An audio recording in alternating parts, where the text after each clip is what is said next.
Fala pessoal, vídeo extra aqui pra vocês. Recentemente, eu fui chamado pela galera da rádio J-Hero para participar como convidado de um dos episódios do podcast Entre Mídias.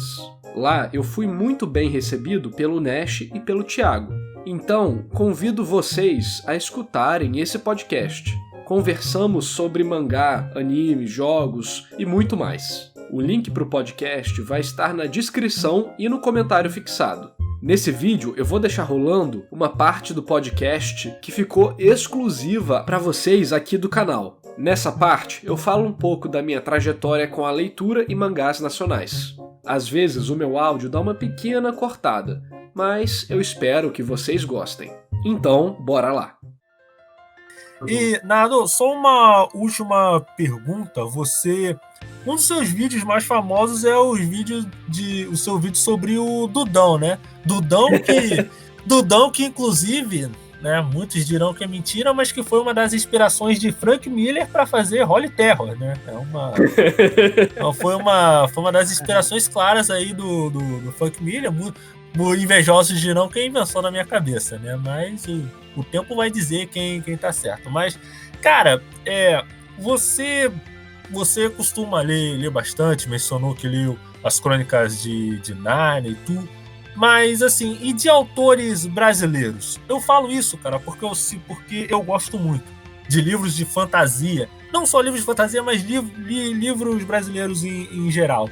Tanto autores antigos como Jorge Amado, Clarice Lispector, tanto autores de fantasia atuais, tipo Eduardo Spohr, Rafael Dracon, que o Michael Douglas ele me indicou, ainda vou ler, Renata Ventura, que eu gosto muito, Gabriel Tennyson, que fez Deuses Caídos, um livro de terror excelente, além, é claro, do Galera de Rufgano. Então, no caso, você costuma ler muito livros nacionais? Você tem alguma preferência? Bom, minha história com o livro é meio conturbada, né? Acho que todo mundo aqui sofreu um pouco na escola, que estava, sei lá, na terceira série, e mandaram você ler Memórias Póstumas de Brás Cubas. Acho que todo mundo sofreu alguma coisa parecida com isso. No meu caso foi o Curtiço. Que eventualmente causa não é repulsa, mas você fica tipo meio, que negócio chato, porque você não tá... É o tipo de livro que você está preparado para ler na época. Tem muita coisa por dentro ali da mensagem, do texto, da maneira que se fala. Você não percebe. É só um monte de palavra chata. Então eu tive um pouco disso durante minha vida. Mas felizmente, meus pais sempre me incentivaram a ler que se fosse um quadrinho. Então acabou que quando meu eu criança ficava com raiva de livro, mas ia pro quadrinho. Então, principalmente mangá. Por algum motivo eu sempre fui viciado em mangá desde pequeno. Eu tive algumas experiências positivas, alguns livrinhos de escola mais simples que eu li, nem lembro, acho que era O Farol, uma parada bem simples, história de criança mesmo, garoto de 15 anos, de 10 anos, indo num farol abandonado, que tinha um cara que tava, sei lá, mostrando criança e vendendo. Tipo, uma historinha simples assim, mas foi bacana pra época, né, o eu criança gostou. Depois, Poliana, né, do Jogo do Contente e tudo mais, que eu curti também na época. Mas, fora isso, eu fiquei muito tempo afastado de livro. Principalmente nacional.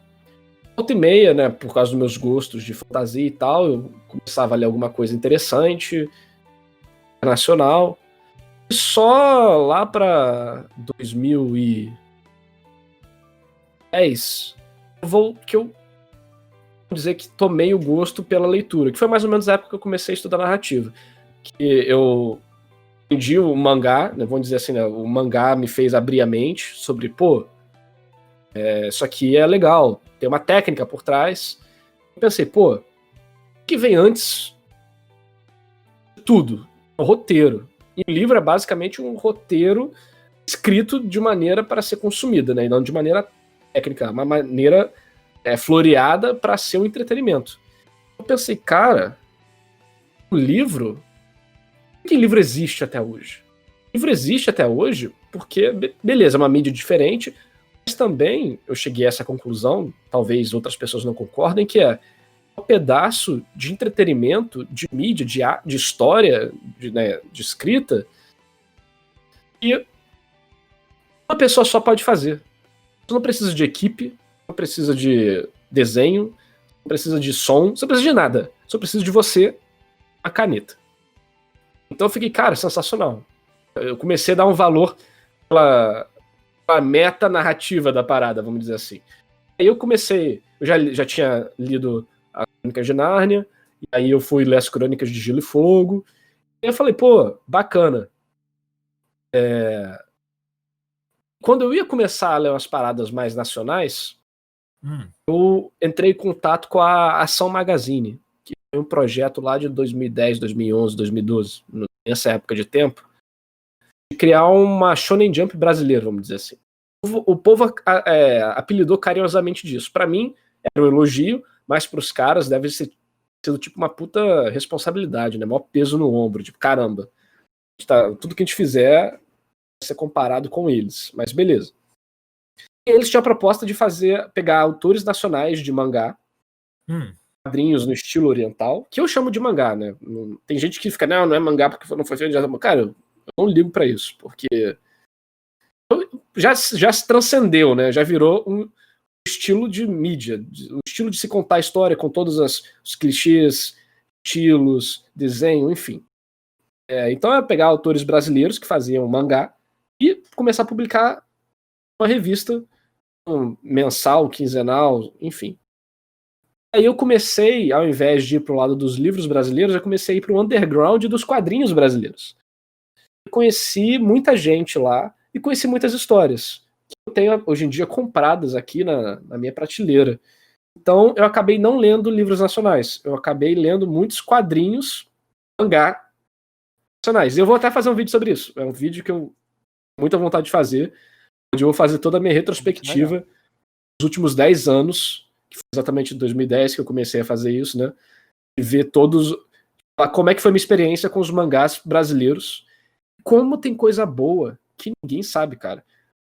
Só uma tangente aqui rapidinho, depois já volto. Não sei se vocês sabem, mas alguns anos atrás, o Brasil marcou presença fortemente no Silent Manga Award. O Silent Manga Award é um campeonato internacional de mangá que não pode ter texto, exatamente para todo mundo poder participar.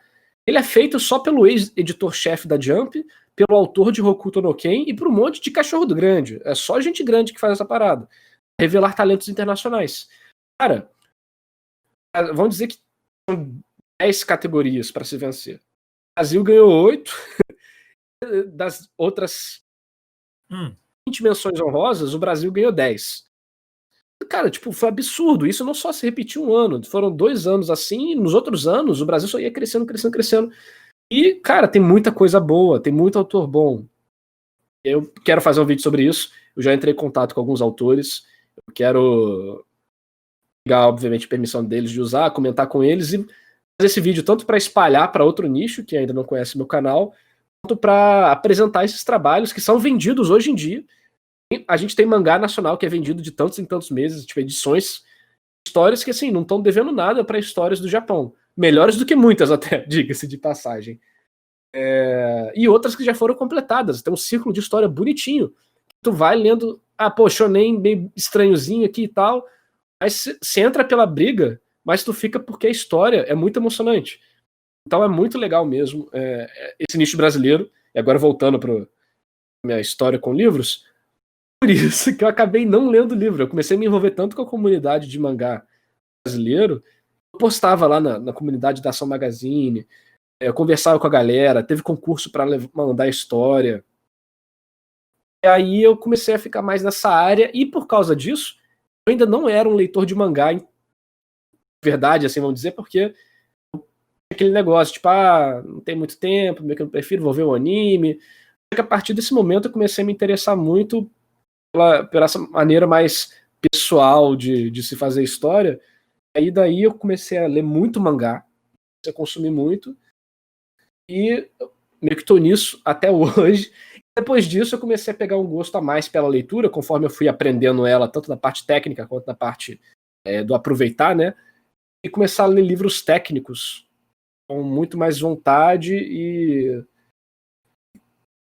clareza, assim. Então, a partir daí eu comecei realmente a estudar, pegar livro de game design, de história, e ler. Tava na faculdade, pegar os livros da faculdade, ler.